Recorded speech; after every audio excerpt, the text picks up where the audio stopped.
चलो कहाँ तक होता था, फिगर बना लिया सब लोग ना। चलो उसके आगे फिगर में कोई डाउट है किसी को? फिगर में कोई डाउट है तो बताइए। फिगर कोई डाउट नहीं है ना? अब देखिए करेंगे क्या हम लोग, फिगर में बेसिकली हमने निकाला है। फिगर में अगर आप ध्यान से देखेंगे तो हम लोगों ने एनर्जी समझा था उसमें और मोमेंटम का कंपोनेंट तो उसको समझा था। अब करेंगे क्या हम लोग, सीधा सा बेहतर हो रहा है, करना क्या है हम लोग करेंगे क्या, पहले उसकी एनर्जी जो फिगर में थी उसको लिखेंगे यहाँ पे, ठीक, और जो मोमेंटम का उसको लिखेंगे, और फिर दो बेसिक प्रिंसिपल हमारे पास होते हैं, conservation of energy, conservation of momentum, और दोनों क्या करते हैं इसमें बात समझ आ रहा है ना। और लगाने के बाद उसी फिगर जाएंगे, मैथमेटिकल कैलकुलेशन करेंगे, और उसके बाद फिर आपको ऑप्शन शिफ्ट जो है, ठीक है ना। यही करते हैं लोग, इसको लगाते हैं, फिर कैलकुलेशन करते हैं, इधर करते हैं, दूसरा करते हैं, इधर हो जाएगा, ठीक है। चलिए आगे देखिए, now the energy of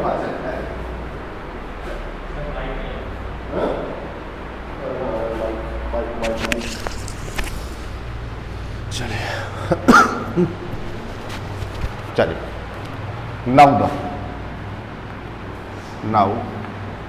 the energy of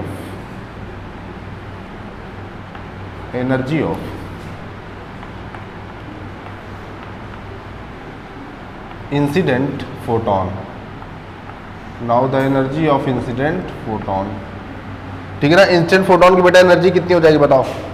इसको रिप्रेजेंट करते हैं किससे बेटा बताओ, हमने E1 से किया क्या फिगर में, नोटेशन का ही खेल है भैया और कुछ है नहीं। क्वांटम मैकेनिक्स में सबसे इंपॉर्टेंट चीज जो होती है पता है क्या होता है, नोटेशन। देखिए इनिशियल फेज है, आपको बता दे रहा है नोटेशन। और क्वांटम मैकेनिक्स पूरे BSc थर्ड ईयर में तो सबसे इंपॉर्टेंट चीज होती है बेटा नोटेशन होती है। नोटेशन अगर आपने स्टैंडर्ड किताब का यूज किया है, भले ही आप नहीं पढ़े उससे, आपने नोटेशन स्टैंडर्ड किताब का यूज किया तो एग्जाम में लगता है कि इसका रेफरेंस क्या है, सही है। और अगर आपने नोटेशन एरू गैरू यूज कर दिया है तो लगता है नंबर काट के खत्म। नोटेशन का देखिए बहुत बड़ा खेल होता है इसमें, ठीक है ना। तो वो आपको टेंशन लेना है, वो हम ऑलरेडी किए हुए हैं, ठीक है ना। आपको बस खाली फॉलो अप करना है, ठीक है। चलिए energy of incident photon E1 कितना हो जाएगा बेटा बताओ, ये हम लोगों ने लिया था h/0। चलिए फिर एनर्जी ऑफ और कौन सा फोटोन है बेटा, स्कैटर्ड फोटोन कितना हो जाएगा बताओ। E1 प्राइम किसके इक्वल हो जाएगा बेटा बताओ, h/μ के, ठीक है ना। चलिए फिर एक और चीज क्या मिल रही है आपको, energy of matter at rest, ये भी तो है आपका, energy of matter at rest कितना है बताइए, कितना है E2, और E2 की वैल्यू किसके इक्वल बताइए, m0c²। What is m0? m0 क्या है बेटा, किसका मास है, कल समझाया था, किसका मास है, इलेक्ट्रॉन का। रेस्ट मास है किसका, इलेक्ट्रॉन का, ठीक है ना। फिर क्या, चलिए बहुत आसान है यार, बहुत मुश्किल नहीं है सब, बस सारा डेटा एक जगह कलेक्ट करना है। Energy of required electron, energy of required electron, required electron की एनर्जी कितनी हो जाएगी बेटा बताओ, E2 प्राइम किसके इक्वल हो जाएगा बताइए, mc² के। और m क्या है बेटा यहाँ पे, रिलेटिविस्टिक मास है, ठीक है ना। चलिए पहले इतना लिख डालिए और इसको कंबाइंड इक्वेशन 1 बना दीजिएगा। अब आप कहेंगे सर आपका इतना बड़ा बोर्ड है तो आप तो लिख दिए, हम लोग कॉपी में कैसे लिखें, है कि नहीं, पर अब बनाइए किसी तरीके से, एक लाइन से लिखिएगा और आगे जगह छोड़ कर कंबाइंड इक्वेशन 1 बना दीजिएगा।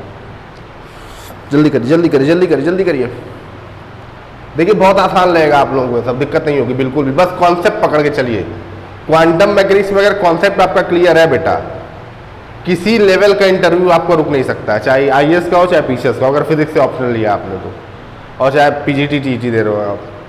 इंटरव्यू फेवरेट होता है किसी भी टीचर का, जो इंटरव्यूअर होता है, जो मतलब जो लोग इंटरव्यू लेते हैं उन लोग का फेवरेट होता है, जो आपके सामने बैठा होगा, जिसके हाथ में आपकी किस्मत होगी, उसका फेवरेट होता है क्वांटम मैकेनिक्स।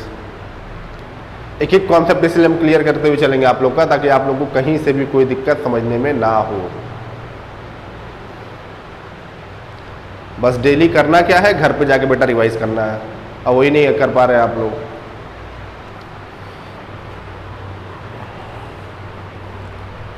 रिवीजन स्टार्ट कर दीजिए भाई।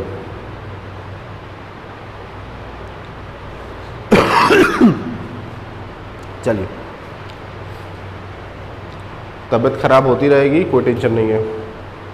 ठीक है, हो गया भैया? इक्वेशन बना दिया, फिर लिखिए। अब आई जो जो टर्म्स है उनको लिखते हैं, लिखिए वेयर वेयर। कौन कौन से टर्म्स आपके बच रहे हैं? वेयर, एच क्या होता है जी? प्लैंक्स कांस्टेंट लिख डालो। m0 क्या होता है? लिख डालो। m0 क्या है? Rest mass of electron. और m क्या है? Relativistic mass of electron. लिख डालिए। Where h is equal to Planck's constant, m0 is equal to rest mass, और m क्या है आपका? रिलेटिविस्टिक मास है। लिख डालिए। चलिए,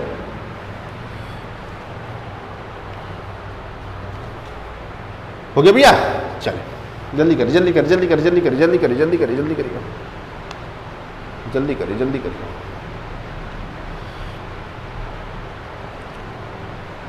आसान है कि नहीं? योगेंद्र सर अभी शुरू ही क्या हुआ कि आप आसान मुश्किल पूछ रहे हैं? अभी कुछ स्टार्ट ही नहीं हुआ है, अभी तो बस फिगर को एक्सप्लेन कर रहे हैं हम लोग। चल आइए,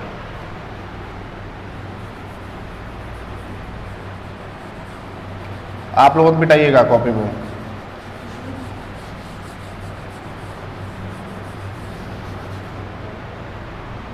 चलिए,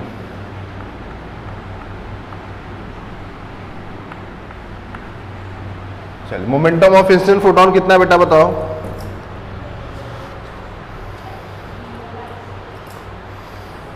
मोमेंटम, या एक काम करते हैं, इसको लीनियर मोमेंटम करते हैं।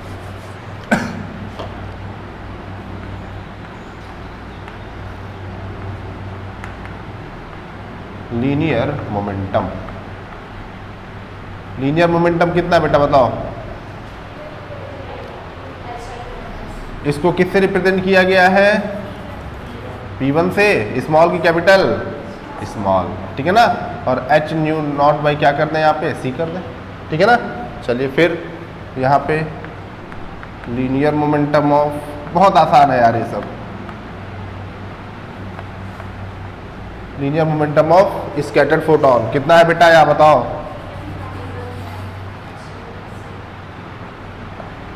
P1 प्राइम कितना है? h न्यू बाई c, ठीक है ना? लीनियर मोमेंटम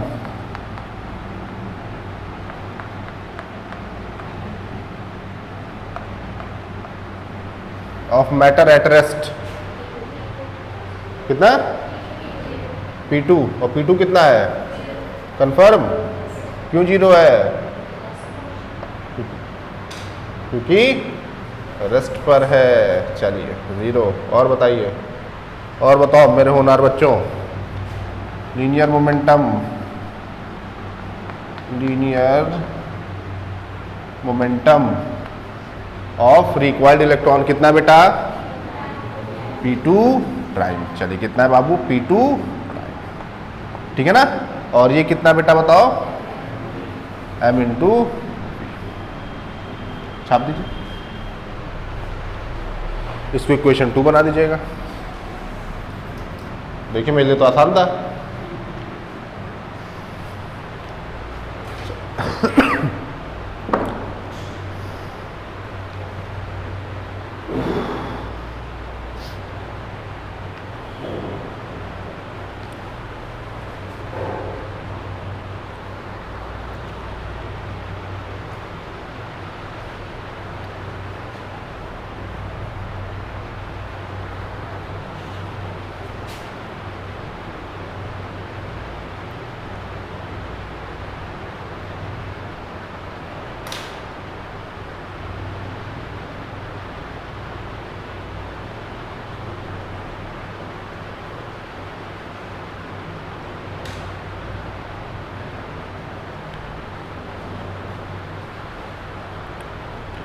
हो गया मेरे होनहार विद्यार्थियों? चलिए, ठीक है भैया। चलिए, अब क्या करेंगे बाबू? वही conservation of energy, conservation of linear momentum, ठीक है ना? चलिए मिटा देते हैं इसको, मिटा दे भैया, मिटा देना जी, बोलो बच्चों, मिटा दे हीरो। चल अरे सब बहुत आसान लगेगा यार तुम लोगों को।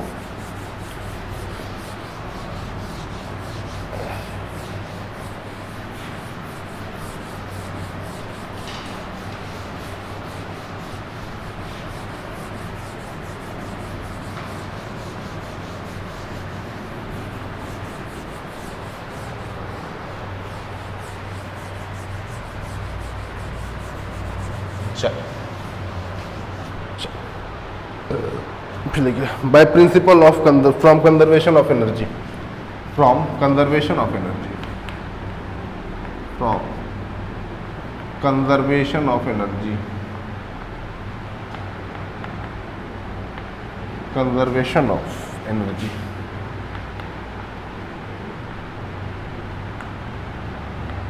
वी।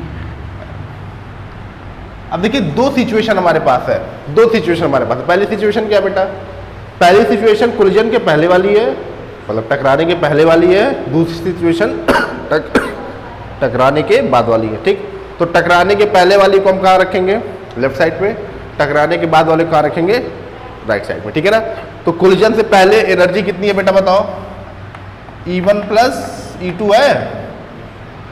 देख लीजिए आप फिगर, कोई देखिए फिगर ही आपका है, फिगर ही आपका गीता बाइबल कुरान है इस समय, उसी में सारी इंफॉर्मेशन है। कोलिजन से पहले एनर्जी E1 प्लस E2 है, कोलिजन के बाद क्या है बेटा, E1 प्राइम प्लस E2। ठीक है ना, so this implies that E1 कितना बेटा बताओ, h nu naught plus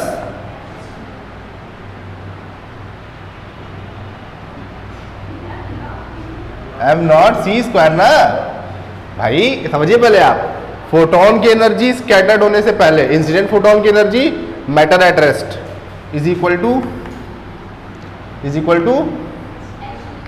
h nu plus m c square, यही तो है भाई। देखिए सिस्टम समझिए आप, मैटर का सिस्टम, मैटर है फोटोन है, मैटर है फोटोन है। ठीक है, स्कैटरिंग से पहले, स्कैटरिंग के बाद, कोलिजन से पहले, कोलिजन के बाद, सिंपल है भाई। और कोई सिस्टम है क्या भाई, मैटर है फोटोन है, मैटर है फोटोन है, छाप दीजिए।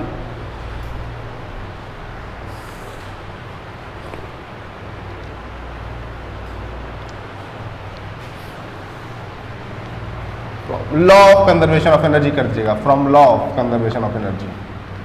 चलिए इक्वेशन कितना बना दे बेटा बताओ, 3 ना, छापे जल्दी, छापे जल्दी, छापे जल्दी, छापे। देखिए बहुत आराम से हम पढ़ा रहे ताकि आप समझिए पहले, अभी जो है लॉकडाउन वाला भूत उतरा नहीं है अभी आप लोगों का, अभी दिमाग रन, अभी थोड़ा सा पैटर्न, दिवाली तक पैटर्न में आएंगे आप लोग। दिमाग को जो जंग लगी है वो दिवाली तक साफ होगी। साफ हो गई क्या, चलिए ठीक है ना। तो इक्वेशन क्या बन गया बताइए, 3। अब देखिए फ्रॉम लॉ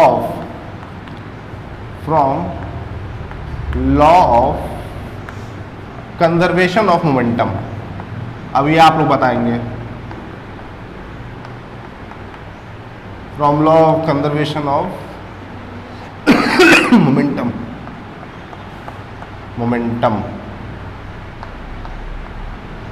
मोमेंटम वी है। चलिए बताइए क्या क्या मिलेगा, बताइए कौन बताएगा। मैं नहीं समझ में आ रहा, फिर से बोलो क्या होगा, 0 बोलो।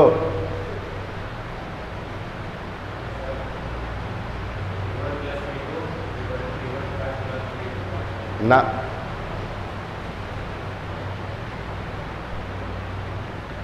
ना ना ना ना ना, फिगर को ध्यान से देखिए।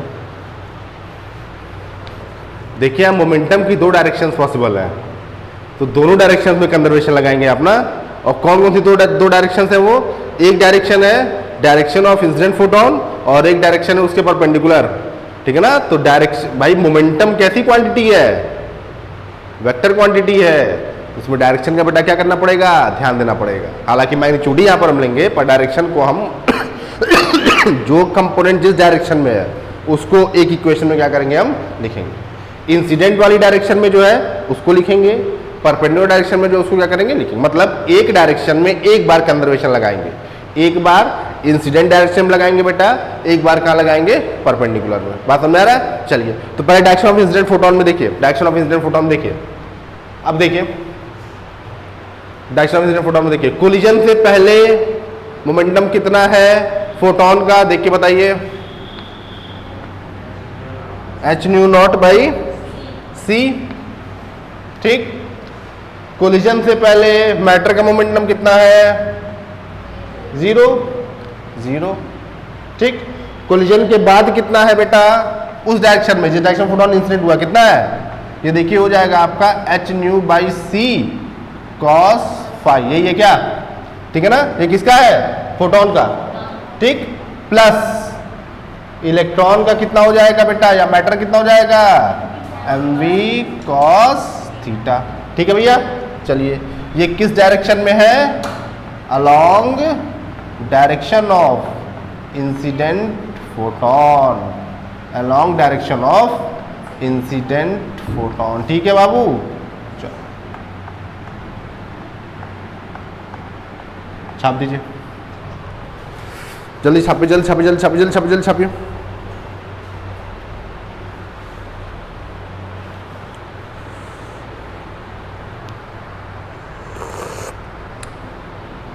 गलती हुई ना, हुई कि नहीं हुई, चलिए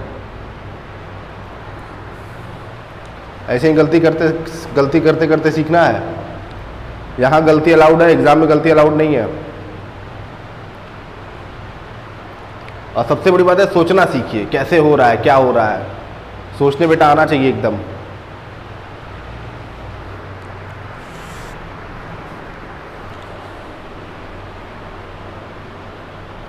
ठीक है बेटा। चलिए अब जरा परपेंडिकुलर वाला बताइए, परपेंडिकुलर वाला बताइए, सोच के बताइए, सोच के बताइए।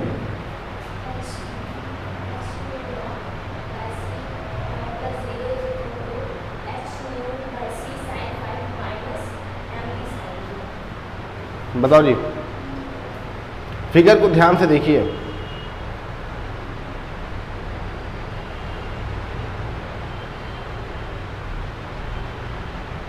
देखिए यही सब स्टेप इंपॉर्टेंट है, उसके बाद इधर से उधर, उधर से इधर करना है, बस और कुछ नहीं है। फिगर को ध्यान से देखिए, ध्यान से देखिए। 2 मिनट का पॉज हम ले रहे हैं ताकि आप सोच के बताएं।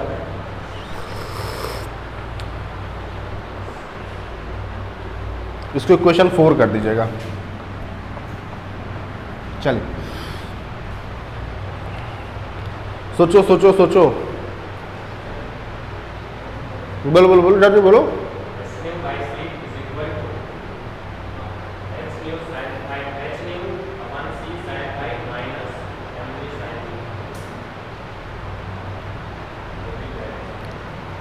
अरे भैया, कोलिजन से पहले क्या मोमेंटम का कोई कंपोनेंट परपेंडिकुलर है, नहीं है। तो मतलब लेफ्ट हैंड साइड क्या हो जाएगा, 0 + 0। ना फोटोन का कोई कंपोनेंट परपेंडिकुलर है मोमेंटम का, ना मैटर का है। मैटर का तो वैसे ही 0 है कोलिजन से पहले। कोलिजन के बाद क्या सिचुएशन है, h nu by c sine pi, फिर क्या बेटा, माइनस mv साइन थीटा, खत्म है कि नहीं। चलिए अब क्या करेंगे आप लोग, इसको क्वेश्चन 5 बना दीजिए। चल और यहां लिख दीजिएगा, क्या लिखेंगे आप, perpendicular to direction of incident photon, perpendicular to direction of. इसीलिए हमने कहा था घर पे जा कर के फिगर को ध्यान से देखिएगा। पर मेन बात यह है, समय कहाँ है, 2022 में विधानसभा चुनाव है, उसमें सर हम लोग को खड़ा होना है गोरखपुर से। हम ही जीत के दिखाएंगे, कोई जो किया नहीं करके दिखाएंगे।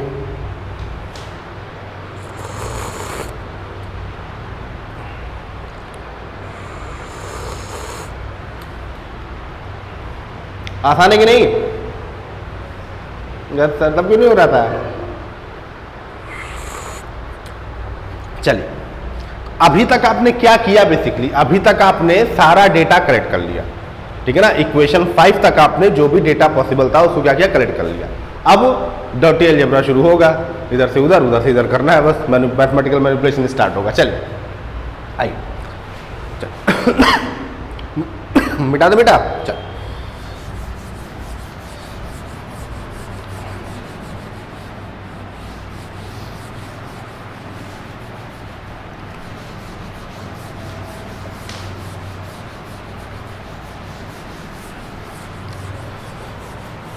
चलिए फिर लिखिए from equation 4 and 5, from equation 4 and 5, from equation 4 and 5, from equation 4 and 5 we get from equation 4 and 5 we from equation 4 and 5 we get, equation 4 और 5 से क्या मिलेगा बताइए? ध्यान से देखिए, बचपन से हम लोग को पता है कॉस थीटा साइन थीटा दिखे एक तरफ कर लो, स्क्वायर करके ऐड कर लो, तो कॉस थीटा को एक तरफ करते हैं तो क्या मिलेगा बताइए? M v cos theta sine theta देखते हैं आप लोग मुंह में पानी आ जाता होगा कि वो अब तो कुछ करना ही नहीं है। एम वी कॉस थीटा किसके इक्वल आगे बताइए?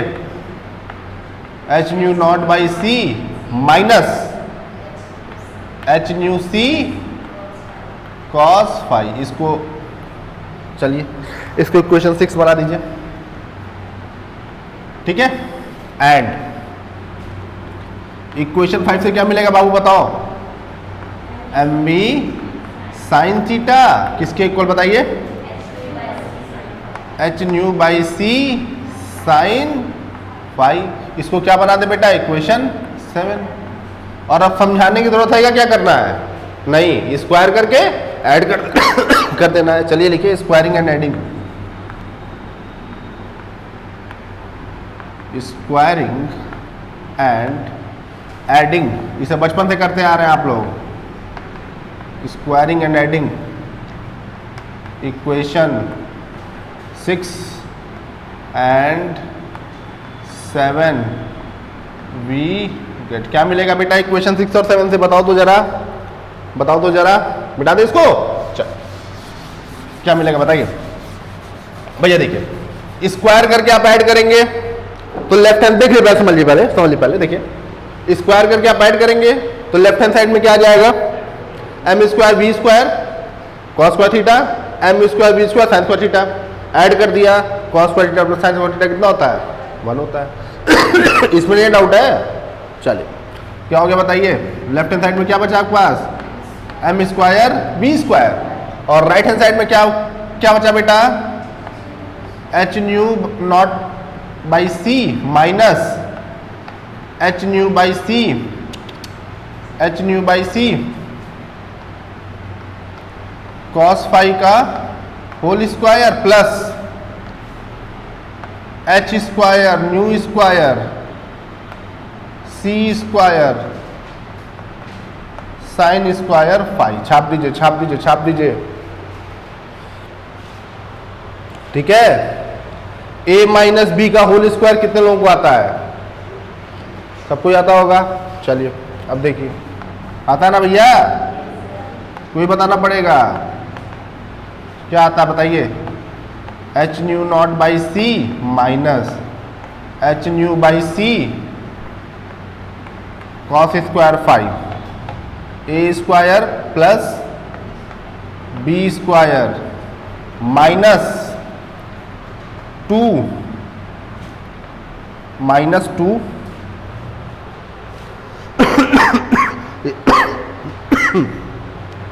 इसको थोड़ा सा ऐसे कर दें क्या? थोड़ा सा रुकिए, इसको सही से कर देते हैं। रुकिए थोड़ा सा इसको सही से कर देते हैं ताकि थोड़ा सा आसान हो जाएगा। रुकिए,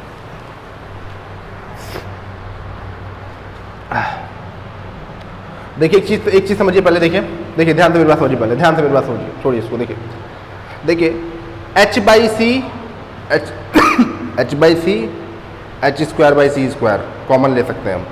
कॉमन लेंगे तो क्या बचेगा बेटा बताओ, H square by C square, और ब्रैकेट में क्या मिलेगा हमको, nu naught minus nu cos 5 का whole square plus nu square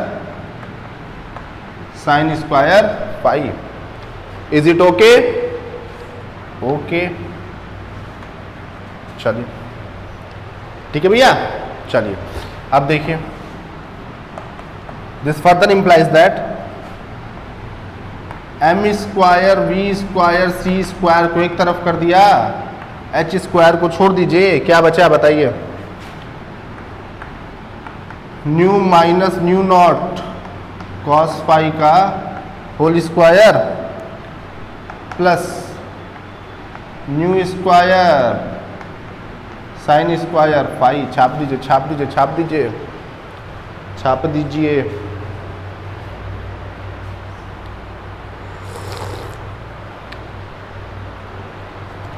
और अगर आप लोग की इजाजत हो तो एक स्टेप हम उड़ा सकते हैं।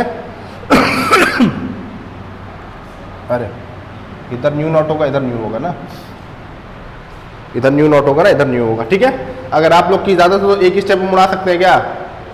बिल्कुल उड़ा सकते हैं। कौन सा स्टेप? इसको एक्सपैंड कर देते हैं, ठीक है ना, और इसको कंबाइन कर देते हैं, तो क्या मिलेगा बताइए, क्या मिलेगा, M square we square C square H square, क्या मिलेगा बच्चा, न्यू नॉट का स्क्वायर प्लस न्यू का स्क्वायर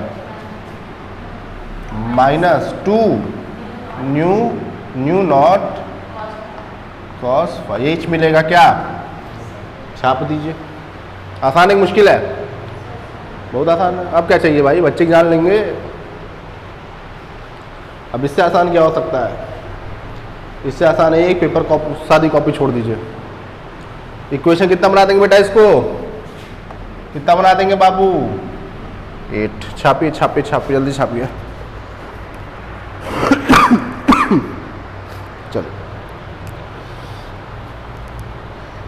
चलो, तो यहां तक तो बेटा हम लोग किसको खेल कूद रहे थे, कंजर्वेशन ऑफ मोमेंटम को। अब चलिए जरा कंजर्वेशन ऑफ एनर्जी को थोड़ा सा इक्वेशन को मैनिपुलेट करते हैं और देखते हैं क्या मिलता है ना। चलिए आइए देखते हैं। चलिए देखिए, फ्रॉम इक्वेशन नंबर 3 था क्या कंजर्वेशन ऑफ एनर्जी वाला, देखिए तो देखो बेटा, इक्वेशन नंबर 3 था क्या, ध्यान से देखिए ध्यान से देखिए, conservation of energy equation number 3 था क्या, था ना। समझते हुए चलिए, एकदम एक एक स्टेप समझते हुए चलिए।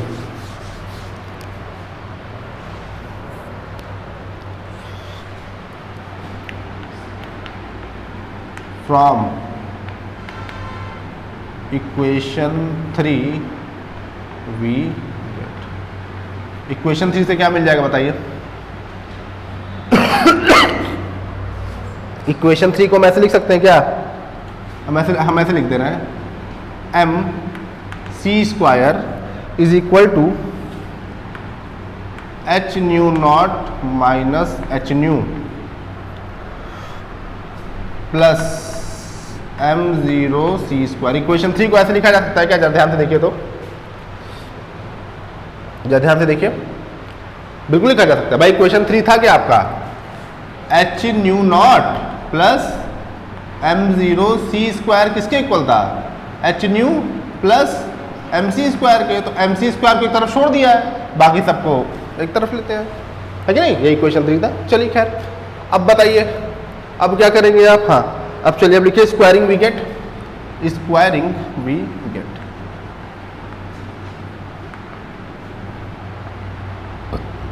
स्क्वायरिंग वी गेट, स्क्वायर करने पे क्या मिलेगा बच्चों, स्क्वायर करने में मिलेगा हमको m0 c पावर 4 और क्या मिलेगा बेटा, h square nu naught minus nu का whole square plus m naught square c power 4 plus 2 times h nu naught minus nu, और कितना बेटा m naught c square, h मिलेगा क्या? छापी छापी जल्दी छापी।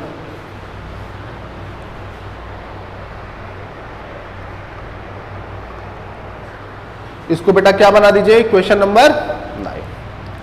ठीक है, चलो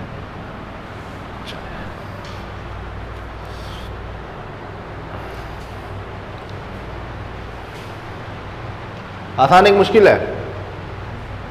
मुश्किल है।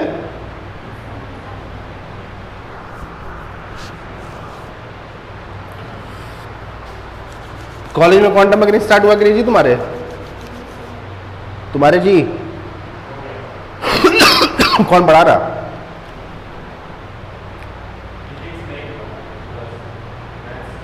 फिजिक्स नहीं चल रहा भाई? अच्छा, कौन बोला? कौन सा? HOD सर है, क्या नाम है? देखो HOD का नाम ही नहीं पता आप लोग। वाह बच्चे वाह, कॉलेज जाएंगे तो मेरा नाम पता चलेगा। आप लोग गलती थोड़ी है, कोरोना गलती है।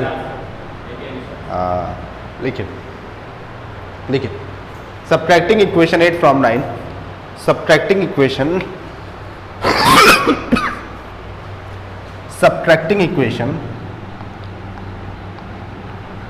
subtracting equation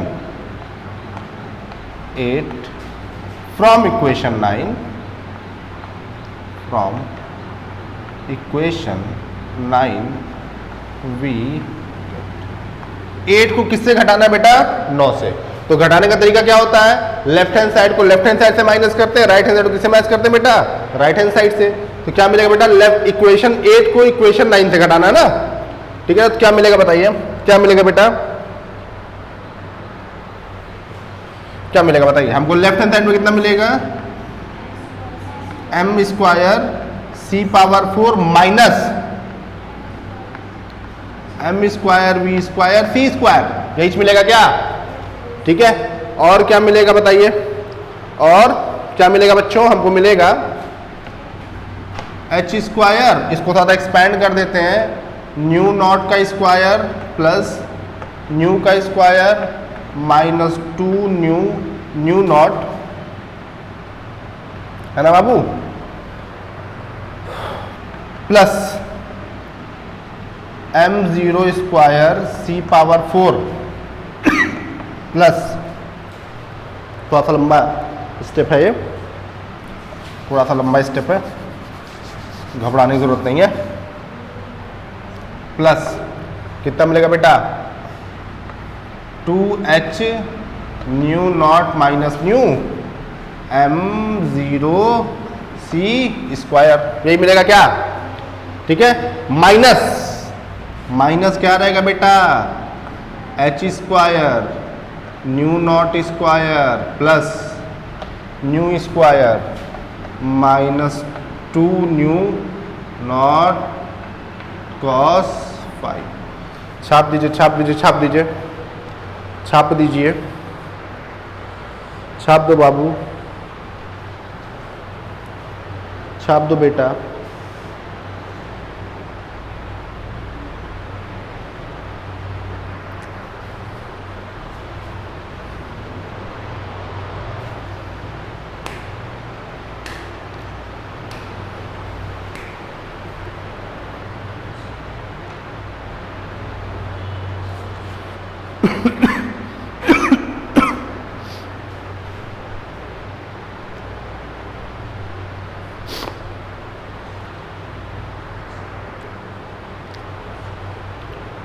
मुश्किल है क्या? बोलो जी हीरो।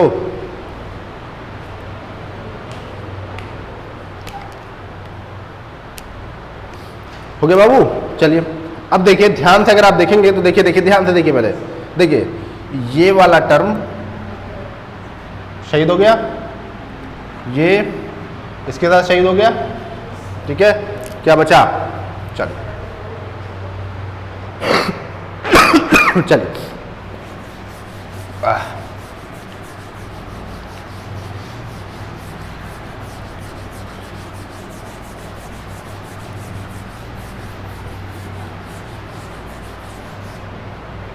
ठीक है, चलिए अब देखिए थोड़ा लेफ्ट हैंड साइड को समझिए पहले, लेफ्ट हैंड साइड को देखिए पहले, लेफ्ट हैंड साइड समझिए, देखिए पहले यहां से हम लेफ्ट हैंड साइड से हम m0 c⁴ कॉमन ले लेते हैं, ठीक है ना।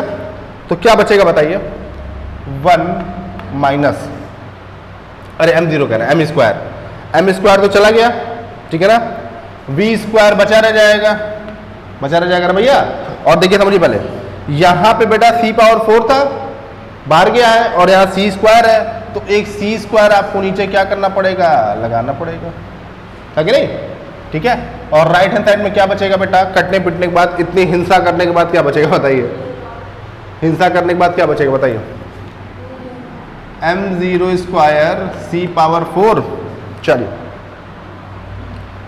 माइनस 2h² न्यू नॉट, है ना। और कितना बताइए, और क्या बच रहा है, plus 2h new naught minus new, है ना, m0 c², और क्या बच रहा है, plus 2h² new not cos phi, बचेगा क्या, छाप दीजिए, हो गया। चलिए जल्दी करिए, इसको इक्वेशन कितना बना देंगे आप लोग, इसको इक्वेशन 10 बना दीजिए, कितना बना देंगे बेटा बताओ, 10, छापे जल्दी छापे, बहुत जल्द वो घड़ी आने वाली है जिसका हम सबको इंतजार था, और बहुत जल्द आपको रिजल्ट मिल जाएगा, ठीक है। चल अब लिखिए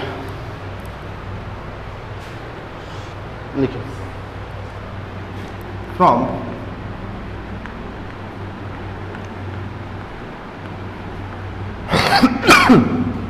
law of conservation of mass with velocity, from law of conservation of mass with velocity, we have क्या मिलेगा बच्चों बताओ,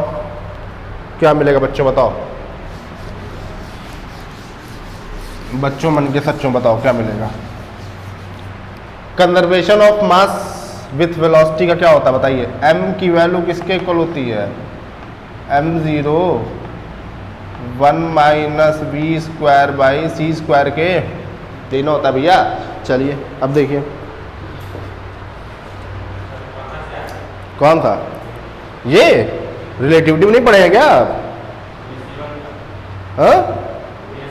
BSc1 का रिलेटिविटी में भाई आपने पढ़ा होगा कि जो मास होता है वो रिलेटिविस्टिक मास और रेस्ट मास में ये रिलेशन होता है, ये पूरा डेरिवेशन है आपके सिलेबस में, ठीक है ना। अगर रिलेटिविस्टिक डायनामिक्स वाला पोर्शन अगर आप लोग को याद हो तो पूरा सिलेबस पूरा डेरिवेशन है, ये याद ही नहीं है सर, क्योंकि सर प्रमोटेड है सर, हम लोग एग्जाम दिए नहीं है सर। चलिए सर देखिए सर इक्वेशन कितना बना बताइए, 11 नालायक, देखिए सर, चलिए छापिए सर, चलिए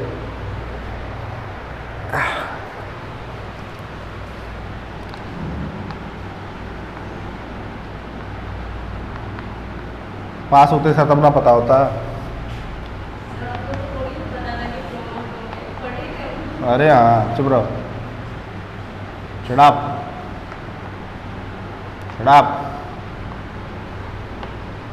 पढ़े थे हम लोग, इतना बड़ा झूठ,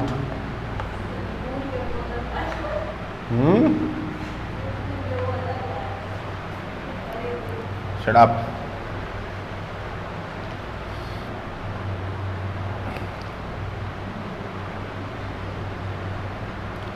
चलिए ठीक है, इसको क्या बना दीजिए, क्वेश्चन कुछ बनाना है, बनाइए 12 बना दीजिए, 12 बना दीजिए।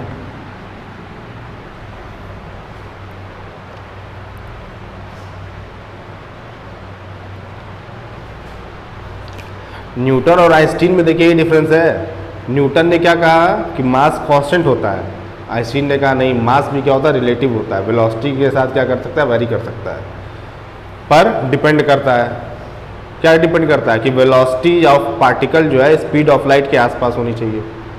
हम लोग क्यों नहीं इस लॉ को फॉलो करते, क्योंकि हमारी वेलोसिटी कभी स्पीड ऑफ लाइट के बराबर नहीं हो सकती या उसके आसपास नहीं हो सकती। हम लोग का मास ज़्यादा है ना, जब रेस्ट मास बहुत ज़्यादा होगा तो वेलोसिटी आप बहुत ज़्यादा नहीं कर सकते उसका।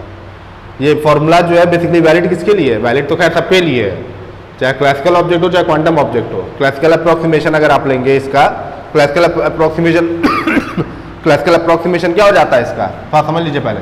क्लासिकल अप्रोक्सीमेशन क्या हो जाता है, क्लासिकल अप्रोक्सीमेशन इसका होता है कि v is much less than c, तो v by C is much less than 1 और v बाई सी का स्क्वायर इज मगरमच्छ लेस देन 1। और मगरमच्छ लेस देन 1 का मतलब क्या कि 1 minus V square by C square को कंपेरेबली हम किसके इक्वल कर सकते हैं, 1 के। तो अगर यहाँ 1 आ गया बेटा तो m बराबर किसके इक्वल आ गया बताइए, m नॉट के कंपेरेबली। तो ये इस रीजन में हम लोग आते हैं, ये हम लोग के लिए। तो ये फॉर्मूला दोनों केस में वैलिड है, चाहे क्लासिकल अप्रोक्सीमेशन हो चाहे क्वांटम अप्रोक्सीमेशन हो। क्वांटम का केस हो जाएगा तो क्या हो जाएगा, क्वांटम केस हो जाएगा तब जो v होगा वो अप्रोक्सीमेटली किसके इक्वल हो जाएगा बेटा, c के इक्वल हो जाएगा। ठीक, अब बताइए आप v अगर अप्रोक्सीमेटली इक्वल c के हो गया है तो यहां पे बताइए रखेंगे आपको कितना मिलेगा,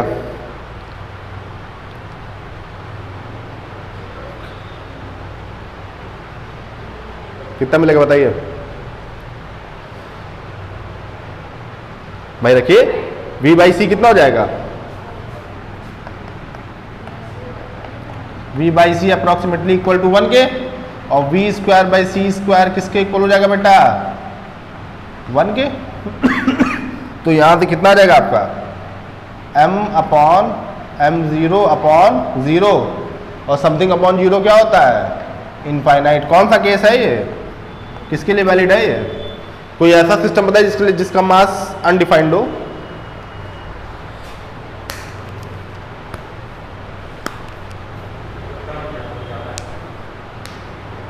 कोई ऐसा सिस्टम बताइए, कोई ऐसा पार्टिकल है जिसके लिए मास अनडिफाइंड हो, है कोई ऐसा पार्टिकल बताइए जिसकी वेलोसिटी स्पीड ऑफ लाइट के इक्वल हो, आसपास हो, फोटॉन।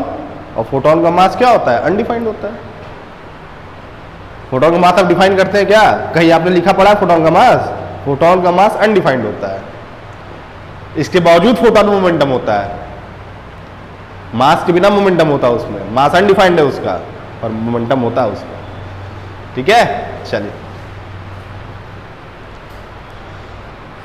मिटा दे बाबू। चलिए ये सब पढ़ा है क्या आप लोगों को, उसमें किसमें किसमें जी, बीएससी फर्स्ट ईयर में। पर क्योंकि आप लोग प्रमोटेड लोग हैं तो आप लोग को आइडिया होगा नहीं। चलो देखो जी, प्रमोटेड लोगों देखो, देखिए इधर, देखिए इधर, देखिए एम स्क्वायर, ठीक है ना। अब देखिए होगा क्या, इक्वेशन 12 को इक्वेशन 10 में रखेंगे तो देखिए इसको आप किससे रिप्लेस कर सकते हैं, एम नॉट स्क्वायर से, ठीक है ना। चलिए देखिए, लिखिए लिखिए लिखिए लिखिए, using equation 12, using equation 12 in equation 10 we get, क्या मिलेगा बच्चों, क्या मिलेगा बताओ, c टू दी पावर 4 किसके इक्वल आ गया बताइए, m naught square c to the power 4 minus 2 h square nu nu naught plus 2h nu minus nu. ये सही लिखना है यार हम, हाँ ठीक,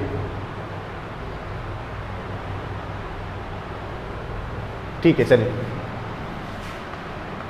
m0 c स्क्वायर, ठीक है ना, plus 2h square nu naught cos, ठीक है बेटा।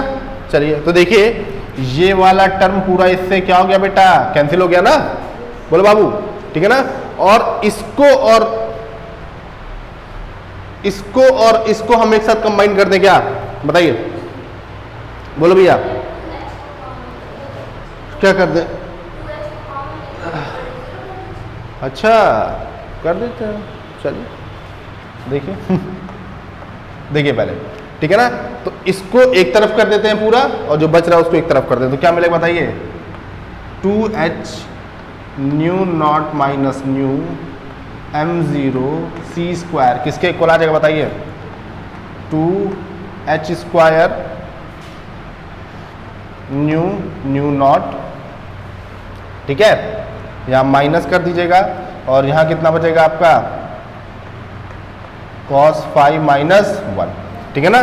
माइनस यहाँ पर भी है, इसको पलट दें अगर हम तो क्या मिलेगा बताइए, 2h स्क्वायर है ना भैया 2h स्क्वायर कैंसिल हो गया, और क्या मिला बेटा हमको बताइए, हमको मिला बेटा यहाँ पे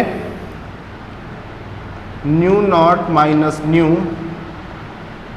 m0 c स्क्वायर किसके इक्वल आ गया बताइए, new not 1 minus cos five, छाप दीजिए, ठीक है भैया। चलिए और यहाँ से क्या मिल रहा है बेटा, बस आ गया, जिसका आपको था इंतजार वो घड़ी आ गई। चलिए तो यहाँ से क्या मिल रहा है बेटा बताओ, यहाँ से क्या मिल रहा है बेटा बताइए, this implies that new naught minus new upon new not किसके इक्वल, अच्छा एक h, हाँ एक h का गड़बड़ी है ना, यहाँ पे सिर्फ h होगा, ठीक है ना, और यहाँ पे एक और h आएगा, हाँ ठीक, तबीयत नहीं सही है ना यार, दूसरे गड़बड़ हो जा रहा है, ठीक है। चलिए कहाँ पे, तो उसी को तो कॉमन लेनी है ना, अच्छा नीचे भी लिख दे, रुको लिख रहे हैं, एक h कटा है तो इस h को यहाँ लगा दीजिए,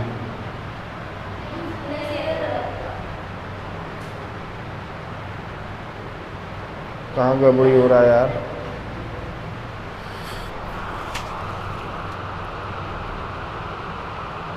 अच्छा यहाँ पे स्क्वायर रहेगा, हाँ यहाँ पे स्क्वायर रहेगा, और एक h हमको यहाँ पे मिलेगा, ठीक है ना, और यहाँ पे स्क्वायर रहेगा, यहाँ पे स्क्वायर नहीं रहेगा, यही ना, चल छाप दीजिए, यहाँ पे अच्छा डाल, चल वही हम कहीं क्यों गड़बड़ा रहा है इधर। चलिए अब देखिए इधर क्या मिलेगा बेटा हमको, h upon m0 c square किसके इक्वल आ जाएगा बताइए, 1 माइनस कॉस फाइव। चलिए आज बहुत दिन के बाद गलती हुआ हमसे डेरिवेशन में, तबीयत खराब ना होने की वजह से। चलिए इक्वेशन कितना हो गया 12, इसके बाद क्या बना देंगे इसको 13, कितना बना देंगे बेटा बताओ, 13 बनेगा ना भैया। चलिए छाप दीजिए, दिक्कत है किसी स्टेप में बताइए, जिस स्टेप में किसी प्रॉब्लम है बताइए घर पे जाके एक बार पढ़िएगा आपको समझ में आ जाएगा, ठीक है।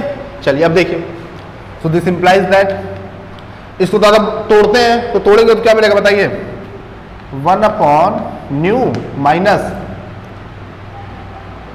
1 अपॉन न्यू नॉट किसके इक्वल आ जाएगा बेटा, h upon m0 c square 1 minus cos, छाप दीजिए ठीक है ना भाई, बोलो भैया, देख लीजिए, देख लो भैया देख लो, सही है। चलिए लिखिए इसको इक्वेशन कितना बना देंगे, या इसको इक्वेशन 13 नहीं, इसको इक्वेशन 13 बनाइए, इसको इक्वेशन 13 बनाइए, इसको इक्वेशन 13 बनाइए। चलिए लिखिए, अब लिखिए आगे लिखिए, कोई गड़बड़ हो रहा क्या, तुम्हारा कैसे गड़बड़ हो गया जब तुम हमको कॉपी कर रही थी तो किया करो बेटा, उसके बाद जब एग्जाम में लिखा तब लिखना अपने मन से, पहले कॉपी करो। चलिए देखिए लिखिए, समझिए पहले, देखिए समझिए पहले, घर पे जाके देखिए कहाँ गड़बड़ हुआ। चलिए देखिए इधर लिखिए if lambda 0 and lambda if lambda 0 and lambda be the wavelength of रुक जाए, चलिए रुक गए, जब आप कहेंगे तभी तभी चलना शुरू करेंगे हम। बताइए, अब चले। If lambda 0 and lambda be the wavelength of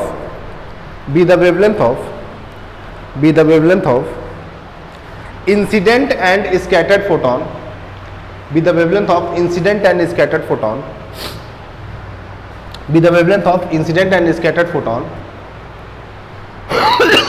incident and scattered photon, then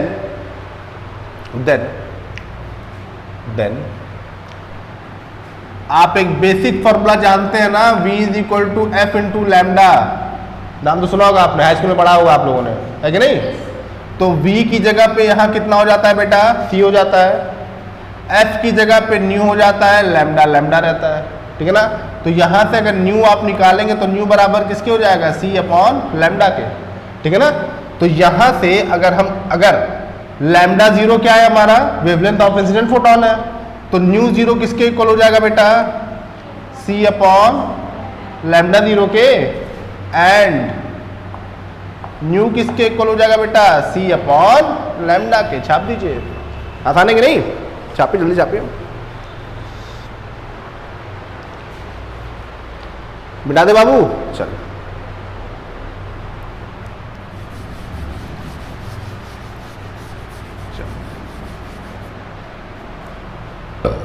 then by equation 13,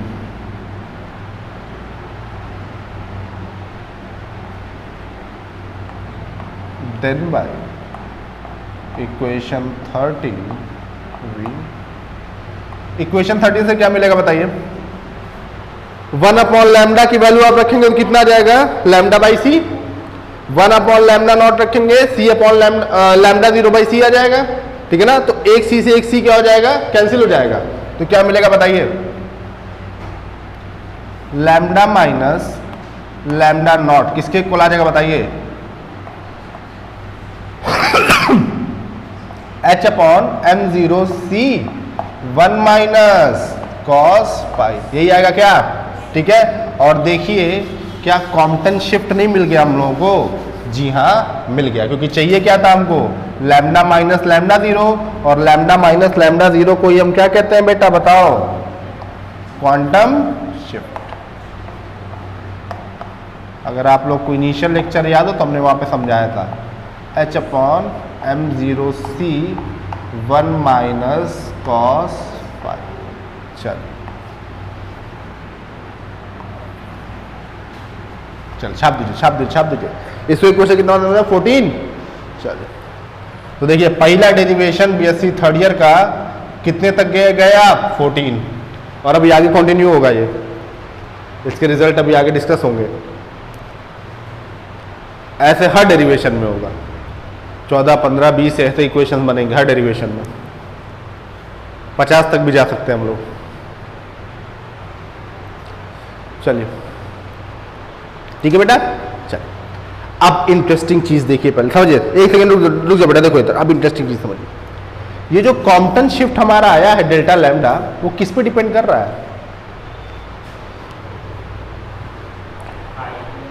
phi पे, सिर्फ और सिर्फ किस पे डिपेंड कर रहा है, फाई पे। एच भी कांस्टेंट है, M0 भी कांस्टेंट है, C भी क्या है बेटा, कांस्टेंट है, तो किस पे डिपेंड कर रहा है, फाई। और ये बहुत अनयूजुअल सी बात है कि फोटोन और मैटर का आप इंटरेक्शन देख रहे हैं, और जो इंटरेक्शन से रिजल्ट आया है, जो शिफ्ट आई है आपकी, कॉम्पटन शिफ्ट आई है, वो मैटर के नेचर पे डिपेंड ही नहीं करती, वो किस पे डिपेंड कर रही है, स्कैटरिंग एंगल पे। हमने आपसे क्या कहा था कि रिजल्ट बहुत इंटरेस्टिंग मिलने वाला है आपको, रिजल्ट ही इंटरेस्टिंग है। मतलब क्या कि कॉम्पटन इफेक्ट से आप मैटर की किसी प्रॉपर्टी को डिस्कवर या वेरीफाई नहीं कर सकते। कर सकते हैं क्या, मैटर रिलेटेड कोई टर्म ही नहीं है भाई। आप जिससे कोलाइड करा रहे हैं, जिस मैटर से, सॉलिड है, सॉलिड में भी इलेक्ट्रॉन होता है, लिक्विड में भी होता है, गैस में भी होता है, ठीक है ना? तो भाई किसका मैटर है, वो क्या है, उस मैटर की स्टेट क्या है, उस मैटर की स्टेट क्या है, उस मैटर की प्रॉपर्टीज क्या है, क्या आप इस रिलेशन से बता सकते हैं, नहीं बता सकते। तो जो कॉम्पटन शिफ्ट आपका आया है वो बेसिकली मैटर के बारे में कोई इंफॉर्मेशन आपका नहीं देता। वो किस पे डिपेंड कर रहा है बेटा? सिर्फ और सिर्फ स्कैटरिंग एंगल। ठीक है, चलिए ये एक बहुत इंटरेस्टिंग रिजल्ट है, लिखिए लिखिए इसको, लिखिए लिखिए। Equation 14 gives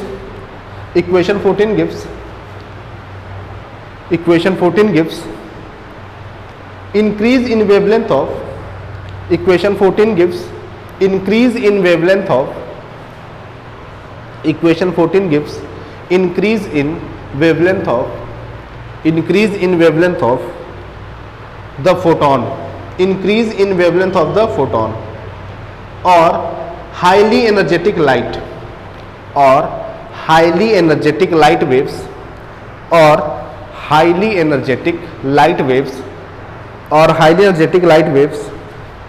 waves due to collision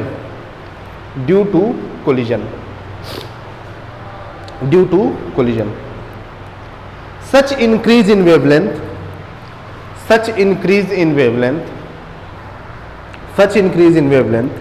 is called Compton shift. Such increase in wavelength is called Compton shift. is called Compton shift. ठीक है, फिर लिखिए and is denoted by delta lambda,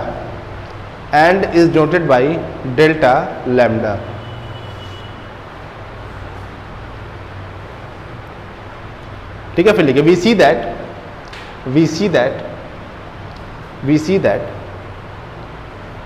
Compton shift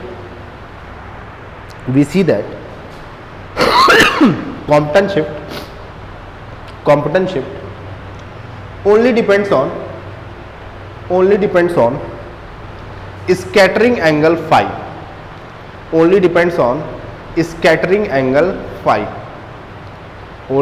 on scattering angle phi. ठीक है, पर अभी ये topic आपका खत्म नहीं हुआ है। इसके बाद 2 केस बनेगा, 2 या 3 केस बनेगा। उस केस में कुछ रिजल्ट आपको देखने को मिलेगा और वो रिजल्ट बेटा आपको याद होना चाहिए। पीसीएस के एग्जाम में, लेक्चरर के एग्जाम में वो रिजल्ट डायरेक्ट पूछा गया है। ठीक है ना, तो आपको याद होना चाहिए। अभी आज आपने क्या सीखा? अभी आज आपने ये सीखा कि जो कॉम्पटन शिफ्ट हमारा निकल करके आता है वो किस पे डिपेंड करता है? सिर्फ और सिर्फ फाई पे। देखिए एक चीज और आप समझ लीजिए। अब बीएससी थर्ड ईयर का पहला डेरिवेशन है, आपको मैं चीज समझा सकते हैं। होता क्या बीएससी थर्ड ईयर में, जो भी डेरिवेशंस आपके होते हैं 15 इक्वेशन, 16 इक्वेशन, 20 इक्वेशन तक जाते हैं। ठीक, अब हो सकता है एग्जाम में आप ये अलजेब्रा भूल जाएं, गलती हो जाए। अब जैसे हमसे देखिए कि स्टेप में गलती हो रही थी, ठीक है ना, तो आप वो स्टेप स्किप कर सकते हैं। बीएससी थर्ड ईयर में आपको ये लिबर्टी दी जाती है कि आप स्टेप स्किप कर जाइए। ठीक है ना, पर जो रिजल्ट है वो बेटा एकदम याद होना चाहिए। रिजल्ट एकदम सही सही लिखिए। स्टेप आप अगर 1-2 छोड़ देते हैं कोई नंबर आपका नहीं कटेगा, कोई नंबर नहीं कटेगा। पर जो बेटा स्टेप है उसको लिखने में जो फाइनल रिजल्ट है उसको लिखने में कोई गलती मत करिएगा। उसको एकदम नाम की तरह से याद कर लीजिए। इसलिए देखिए हम हर रिजल्ट को डब्बा बना देते हैं ताकि उसको एकदम याद रहे आपको। ठीक है ना, आप कॉम्पटन शिफ्ट आज आपको मिल गया, नेक्स्ट वीक तक याद हो जाना चाहिए। कॉम्पटन शिफ्ट क्या होता है, किस पे डिपेंड करता है? 5 पे। जैसे जैसे आप फाइनल रिजल्ट याद करते जाएंगे आपको सुविधा होगी।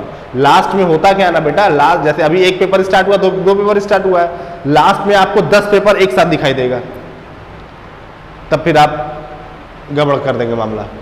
10 पेपर या 9 पेपर आपका है, मैथ्स फिजिक्स है तो 9 पेपर है आपका, गड़बड़ कर देंगे आप मामला। इस चीज़ से बचिए। ठीक है बेटा, इस चीज़ से बचिए, क्योंकि लास्ट में जब जनवरी फरवरी में आप पढ़ने बैठेंगे तो आपको 10 पेपर एक साथ दिखाई देगा। अभी आपको 10 पेपर एक साथ नहीं दिखाई दे रहा होगा, स्टार्ट ही नहीं हुआ है। ठीक है ना, अभी पेपर कम है, तो अभी से एकदम धीरे धीरे प्रैक्टिस करते जाइए, फॉर्म में आते जाइए धीरे धीरे। ठीक है, क्योंकि अंतिम में बेटा थर्ड ईयर में देखिए, थर्ड ईयर में नंबर स्कोर करने का आखिरी ऑप्शन होता है और सबसे ज़्यादा नंबर थर्ड ईयर मिलता है, क्योंकि टीचर जो कॉपी चेक करता है बहुत लिबर्टी, मतलब एकदम कहता है हाँ थर्ड ईयर तक बच्चा पहुंचा है, सिंसियर होगा ही होगा, पूरी लिबर्टी देता है वो आपको। क्यों नहीं मिलेगी? नहीं, ऐसा नहीं है। जब आप लिखे रहेंगे नंबर आपको पूरा मिलेगा, वो ट्रेंड कभी चेंज नहीं होगा। भाई टीचर भी समझ रहा है ना कि यार कोरोना में पढ़ाई हुई नहीं है, बच्चा कहाँ से पढ़ेगा? हम लोग मजाक में बोलते हैं, आप लोग परेशान करते हैं, अरे आप लोग भी छोटे भाई बहन की तरह से ना, तो छोटे भाई बहन जो होते हैं उनको आदमी परेशान करता है घर में। आप क्योंकि जो बड़े भैया भैया होंगे परेशान करते होंगे आप लोग घर में, हम तो अपने छोटे भाई करते हैं, ऐसे ही आप लोग हैं, तो आप लोग साथ हंसी मजाक हो जाता है, ठीक। पर जो टीचर कॉपी चेक कर रहा है उसको पता है, क्या पता है कि यार बच्चे पढ़े नहीं है, ठीक है ना, तो बहुत एक्सपेक्टेशन उसकी नहीं है आप लोगों से, ठीक है ना। ऐसा मत समझिए कि बहुत एक्सपेक्टेड कर रहा है आप लोगों से कि बहुत अच्छा लिखेंगे आप कॉपी में, पर नंबर वो देगा, ठीक है, नंबर देगा। जो ट्रेंड है वो चेंज नहीं होगा, थर्ड ईयर में अभी भी नंबर उतना ही मिलेगा जैसे मिलता था, क्योंकि वो भी समझ रहा है कि यार आखिरी बॉल मिली है उसको, अब नहीं सही शॉट मारेगा तो आउट हो जाएगा, ठीक है। तो इस चीज़ को समझिए, और फाइनल रिजल्ट बेटा एकदम याद होना चाहिए, उसी का सारा खेल है, उसी का सारा खेल है। चलिए मिलते हैं अब ब्रेक के बाद, कहाँ बहुत लंबा ब्रेक हो गया है। अब मुलाकात आप लोगों से अगले हफ्ते होगी, और अगले हफ्ते तक पूरा रिवीजन कर लीजिएगा, और जो दिए थे पीडीएफ वो डाउनलोड करके रखे हुए दे दिए थे फोन में, उसको पढ़ लीजिएगा पूरा।